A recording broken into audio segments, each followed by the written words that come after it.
নমস্কাৰ জিআৰজি ব্লগলৈ পুনৰবাৰ সকলোকে স্বাগতম জনাইছোঁ। আজি আমি আলোচনা কৰিবলৈ লৈছোঁ অসম চৰকাৰৰ 1 লাখ নিযুক্তি সন্দৰ্ভত। ইতিমধ্যে অসম চৰকাৰৰ তৰফৰ পৰা বিত্তমন্ত্ৰী মহোদয়াই ঘোষণা কৰা 2023-24 চনৰ বিত্তীয় বৰ্ষৰ যি বাজেট, সেই বাজেটত 1 লাখ নিযুক্তি প্ৰক্ৰিয়া সন্দৰ্ভত বিতংভাৱে আলোচনা কৰা হৈছে।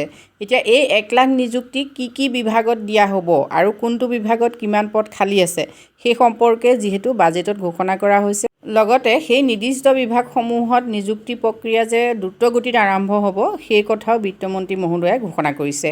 এতিয়া যিসকল যুৱক যুৱতীয়ে এটা চাকৰি সন্ধানত আছে তেওঁলোকৰ বাবে গুৰুত্বপূৰ্ণ খবৰটো হ'ল যে কোনটো বিভাগত কিমান পদ খালী আছে, তেওঁলোকে কোনটো বিভাগৰ চাকৰিৰ বাবে নিজকে প্ৰস্তুত কৰি তুলিব, সেইখিনি জানিবলৈ হ'লে আজি ভিডিঅ'টো তেওঁলোকে প্ৰথমৰ পৰা শেষলৈকে চালে নিশ্চয় সকলো কথা গম পাব। ইতিমধ্যে 1 লাখ যুৱক যুৱতীক নিযুক্তি দিয়াৰ প্ৰক্ৰিয়া ইতিমধ্যে আৰম্ভ হৈছে আৰু বহুতো বিভাগত নিযুক্তি দিছে। বিশেষকৈ বাজেটত বিত্তমন্ত্ৰী মহোদয়াই ঘোষণা কৰিছে যে স্বাস্থ্য বিভাগত 104 গৰাকী, গৃহ বিভাগত 123 গৰাকী আৰু শিক্ষা বিভাগত 930 গৰাকী যুৱক যুৱতীক ইতিমধ্যে নিযুক্তি পত্ৰ প্ৰদান কৰিছে। এতিয়া এই প্ৰক্ৰিয়াটো দ্ৰুত কৰি তুলিবৰ বাবে ৰাজ্য চৰকাৰে Assam direct recruitment commission for analogous post in class 3 and class 4 act 2021 প্ৰণয়ন কৰিছে। এইটো খুব গুৰুত্বপূৰ্ণ হয় আৰু নিযুক্তি প্ৰক্ৰিয়া নিকা আৰু স্বচ্ছভাৱে সম্পন্ন কৰাৰ বাবে 2খন নিযুক্তি আয়োগ গঠন কৰা হৈছে আৰু এতিয়া 31 মাৰ্চ 2022 পূৰ্বে আয়োগে এই পদসমূহ পূৰণৰ বাবে বিজ্ঞাপন প্ৰকাশ কৰিবলৈ সক্ষম হ'ব। এইটো যথেষ্ট গুৰুত্বপূৰ্ণ হয়। কি বিভাগত পদ খালী হ'ব সেই সম্পৰ্কে আপোনালোকে চাই লওক। বিভাগৰ নাম আৰু পদবীসমূহ, বিশেষকৈ গৃহ বিভাগত যথেষ্ট পদ খালী হ'ব। তাৰে অসম আৰক্ষীৰ উপ পৰিদৰ্শক 306টা, কামাণ্ডো বেটেলিয়ানৰ বাবে উপ পৰিদৰ্শক AB 320টা, DGCD তথা CGHGৰ অধীনৰ অসামৰিক প্ৰতিৰক্ষাৰ সহকাৰী উপ নিয়ন্ত্ৰকৰ কনিষ্ঠ পদ যিবিলাক ব্যৱস্থাপন আৰু অসামৰিক প্ৰতিৰক্ষা ডেমনষ্ট্ৰেটৰ উচ্চতৰ মাধ্যমিক তথা ফিজিকেল ইনষ্ট্ৰাক্টৰৰ প্ৰমাণপত্ৰ থকা 42টা পদ, DGCD তথা CGHGৰ অধীনত ষ্ট'ৰমেনৰ 2টা পদ, APROত কনিষ্টেবল তথা সহকাৰী স্কোৱাড কামাণ্ডাৰৰ 5টা পদ আৰু FNE সমূহ 12টা ড্ৰাইভাৰ, তাৰে সৰ্বমুঠ পদ 487টা, কনিষ্টেবল UB 2391টা আৰু কনিষ্টেবল AB 4271টা, কনিষ্টেবল APROৰ 813টা, কনিষ্টেবল অগ্নি নিৰ্বাপক আৰু জৰুৰী সেৱাৰ 788টা, CCD তথা CGHGৰ অধীনত কনিষ্টেবল গাৰ্ডছমেনৰ 754টা পদ আৰু DGCD তথা CGHGৰ অধীনত AISFত কনিষ্টেবলৰ SPOৰ পদ হৈছে 154টা, DGCD তথা CGHGৰ অধীনত পাল্টুন কামাণ্ডাৰৰ 40টা, APROত উপপৰিদৰ্শকৰ 83, বিভিন্ন বিভাগত কনিষ্ঠ সহায়ক তথা ষ্টেনোগ্ৰাফাৰ 358, কামাণ্ডো বেটেলিয়নৰ বাবে কনিষ্টেবলৰ 70 আৰু কাৰাগাৰ বিভাগৰ সহকাৰী জেইলাৰ 32, কাৰাগাৰ বিভাগত জেইল ৱাৰ্ডাৰ 253, অসম আৰক্ষীত 4ৰ্থ বৰ্গৰ কৰ্মচাৰী 533 আৰু কামাণ্ডো বেটেলিয়নত 4ৰ্থ বৰ্গৰ কৰ্মচাৰী 360।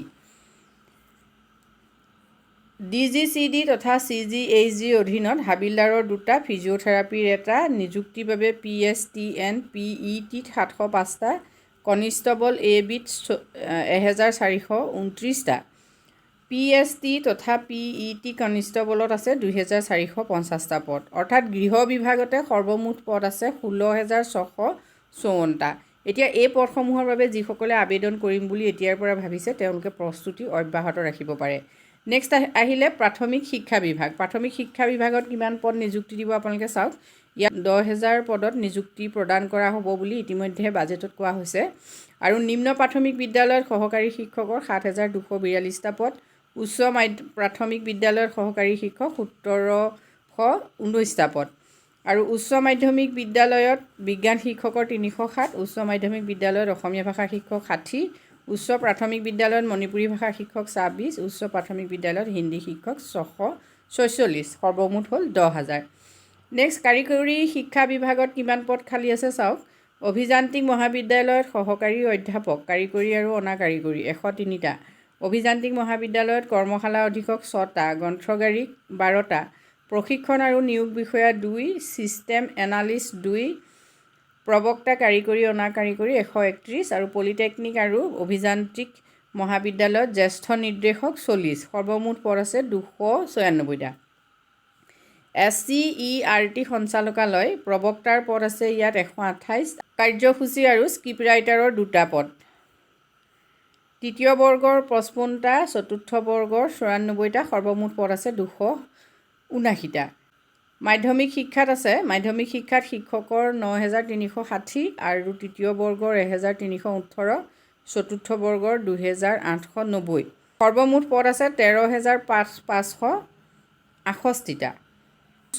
উচ্চ শিক্ষাত চাওক, সহকাৰী অধ্যাপকৰ 935টা, তৃতীয় বৰ্গৰ 327, চতুৰ্থ বৰ্গৰ 629, 1891টা মুঠ পদ।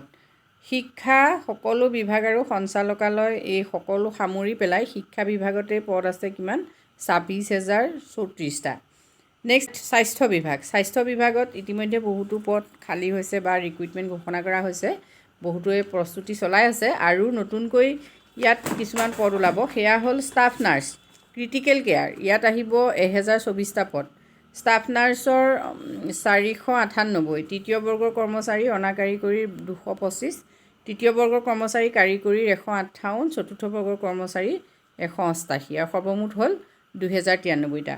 স্বাস্থ্য শিক্ষা সঞ্চালকালয়ত পদ কিমান খালী আছে চাওক, তৃতীয় বৰ্গৰ কৰ্মচাৰী 257, তৃতীয় বৰ্গৰ কৰ্মচাৰী অনা কাৰিকৰী 127, চতুৰ্থ বৰ্গৰ কৰ্মচাৰী 587। আয়ুষ সঞ্চালকালয়তো চাওক, তৃতীয় বৰ্গৰ কৰ্মচাৰী 13,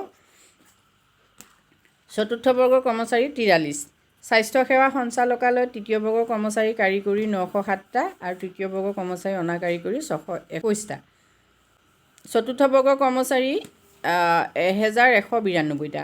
স্বাস্থ্য সেৱা সঞ্চালকালয় পৰিয়াল কল্যাণৰ তৃতীয় বৰ্গৰ কৰ্মচাৰী কাৰিকৰী 164টা, তৃতীয় বৰ্গৰ কৰ্মচাৰী অনা কাৰিকৰী 16টা আৰু চতুৰ্থ বৰ্গৰ কৰ্মচাৰী 25টা। খাদ্য সুৰক্ষা আৰু ঔষধ আয়ুক্ত, ঔষধ পৰিদৰ্শকৰ 22টা পদ, খাদ্য সুৰক্ষা বিষয় 34টা পদ। স্বাস্থ্যত সৰ্বমুঠ পদ কিমান খালী আছে আপোনালোকে চাই লওক, 6094টা স্বাস্থ্য বিভাগত পদ খালী আছে। পৰিৱেশ তথা বন বিভাগ সৰ্বমুঠ 2148টা পদ আৰু তাৰে সৰ্বমুঠ পদ হ'বগৈ 50,930টা। এতিয়া এই পদসমূহৰ বাবে যিহেতু অতি সোনকালে চৰকাৰে ৰিক্ৰুইটমেণ্ট ঘোষণা কৰিব, এতিয়া আয়োগে তৃতীয় বৰ্গৰ প্ৰায় 13,572টা আৰু চতুৰ্থ বৰ্গৰ 13,783টা পদ পূৰণ কৰাৰ সম্ভাৱনা আছে। অসম লোকসেৱা আয়োগে গ্ৰেড 1ৰ বাবে 3,587টা পদ আৰু গ্ৰেড 2ৰ বাবে 1,568টা পদ পূৰণৰ প্ৰক্ৰিয়া প্ৰায় চূড়ান্ত কৰিছে। এইদৰে 1 লাখ চাকৰিৰ ভিতৰত ইতিমধ্যে চৰকাৰে 1,157টা পদ পূৰণ কৰিছে। ওপৰৰ তালিকা আৰু দফা প্ৰতিফলিত হোৱা 84,000টা পদৰ নিযুক্তি প্ৰক্ৰিয়া চলি আছে। বাকী থকা 14,599টা পদো অতি সোনকালে পূৰণ কৰা হ'ব। ইয়াৰ উপৰিও NHMSS, ASR, MLAS, JJM আদিৰ দৰে ছ'চাইটিসমূহতো নিযুক্তি প্ৰক্ৰিয়া আৰম্ভ কৰিব। 2023-24 বৰ্ষৰ বাজেটত ইতিমধ্যে বিত্তমন্ত্ৰী মহোদয়াই এইখন তালিকা ঘোষণা কৰিছে। গতিকে বাজেটত এইখিনি ঘোষণা কৰা হৈছে, গতিকে পৰৱৰ্তী পৰ্যায়ত অসম চৰকাৰে নিশ্চয় অতি সোনকালে এই পোষ্টসমূহত নিযুক্তি দিয়াৰ প্ৰক্ৰিয়া আৰম্ভ কৰিব।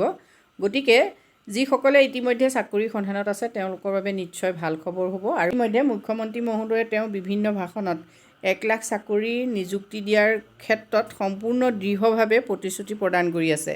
গতিকে যিসকল যুৱক যুৱতী চাকৰি সন্ধানত আছে তেওঁলোকে যদি অলপ কষ্ট কৰে নিশ্চয় এটা চৰকাৰী চাকৰি লাভ কৰিব পাৰিব। আজি ভিডিঅ'টোত এইখিনি তথ্য আমি আপোনালোকৰ বাবে আগবঢ়াইছোঁ। যদি উপকৃত হৈছে কমেণ্ট কৰি জনাব। ধন্যবাদ।